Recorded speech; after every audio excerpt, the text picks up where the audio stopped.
Hello and welcome back to Boulder Bookstore. Welcome back to our YouTube channel. My name is Julia and it's my birthday this week. And as is becoming a little bit of a tradition here at Boulder Bookstore on our YouTube channel, I'm gonna talk about my favorite books. Before I do that though, here are 5 random, fairly uninteresting facts about me. First, I'm originally from Massachusetts. I absolutely loathe bananas beyond any other food. Hate bananas. I love animated movies and animation, particularly stop motion animation. I have a master's degree in library and information science. And last but not least, my favorite color is purple. So now that you have a few more facts about me, let's jump right into my favorite books. Now, full disclosure, I filmed another version of this earlier this week where I talked about too many books. Any book lover will know this. When you try and trim down your favorite books to a small number, it's pretty impossible. So I tried to bite off more than I can chew. So I'm doing this again because I wanted to specifically focus on a small number of books rather than a long list of trying to incorporate all my favorite authors, all that kind of thing. If you're interested in that longer list, I've linked all of the books down in the description box so you can see my entire list if you're interested. But I've trimmed this down to 5 books, and these are what I call my bedside books. I have a bookshelf next to my bed instead of a nightstand, and these 5 books are ones that live on that bookshelf permanently. Other things kind of come and go as I'm reading them, as things come, I buy new books, they sit on the shelf for a little while. But these are 5 books that stay on those shelves forever. So if those are not my favorite books, I don't know what are. They're pretty diverse in genre, but they're all written by women, which I didn't really think about until I collected them all together, and I think that's a pretty exciting little fact there as well. So I'm going to start with probably the book that's been in that list the longest. It's White Oleander by Janet Fitch. This was an Oprah Book Club book some years ago. Came out, maybe 20 or 30 years ago now, 20 years. But this has been one of my favorite books for a really long time. It's about a young girl named Astrid, whose mother, who's this kind of mysterious and eccentric poet, she commits a horrible crime. And Astrid is thrust into the foster care system where she bounces from home to home, and each one is this small little world where she gets a different perspective on family and motherhood and also femininity or womanhood from these different homes. It's a beautifully written book. Astrid is a fantastic character. Ingrid, the mother, is a fantastic character as well.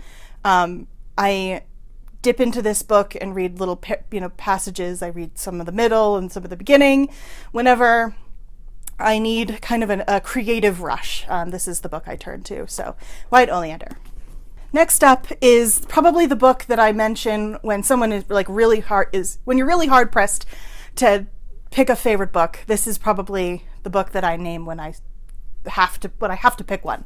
It's The Secret History by Donna Tartt.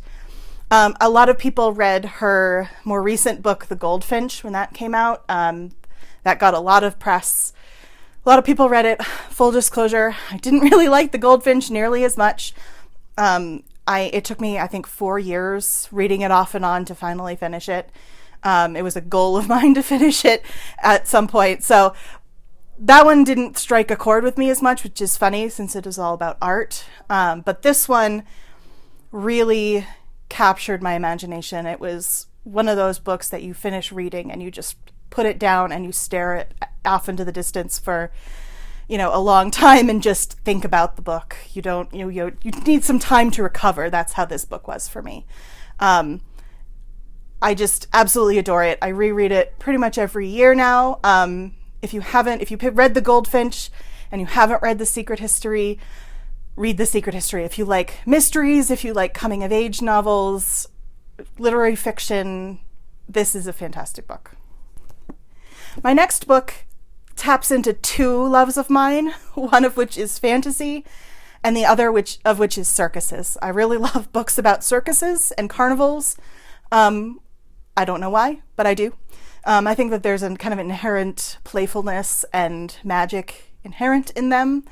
But The Night Circus by Erin Morgenstern is the book that I read when I'm feeling sad. It's the book that I read when I need that kind of creative inspiration. Erin Morgenstern has a beautiful way of writing descriptions. If you don't like descriptive language, you probably won't like her, but I very much do. And the way that she describes this magical circus just really captures the imagination. And it's a really good one also to have by my bedside, where I can kind of dip in and read little fragments. It's about this magical circus that travels around the world, and it is the staging ground for a competition between these two star-crossed lover magicians. And it's fantastic. I absolutely love it. I know it's kind of a polarizing book too. I think there are some people that really loathe it and some people that love it. I am in a love it camp. So, and last up are two books that sort of fit into categories that I love. I really love short stories. They're another thing that I really love to have by my bedside, because you can read, the book, the story might be a few pages and you can kind of read it a little bit before bed. I love reading in bed. So I really love short stories. And the book that is the most recent book that has now lives by my bedside is How Long Till Black Future Month by N.K. Jemisin. Jemisin is probably one of the finest sci-fi writers working today. She won 3 Hugo Awards in 3 sequential years for best novel, and that's the first time and only time that's ever happened. And her short fiction is fantastic. Trying to incorporate or to encapsulate a sci-fi world into just a few pages is a daunting task. And this book really captured my imagination. The stories are incredible, imaginative, and beautiful. And if you love short stories, really give this a try. If you love sci-fi, also really give this a try. And last up, poetry. I am not an avid poetry reader, but I do read specific poets that I love very much. I'm a really big fan of Margaret Atwood's poetry. I really love Sylvia Plath, and Mary Oliver is another poet that I absolutely adore. This is Devotions, which is her collected poetry. Came out a couple years ago, and this is the paperback version that came out pretty recently.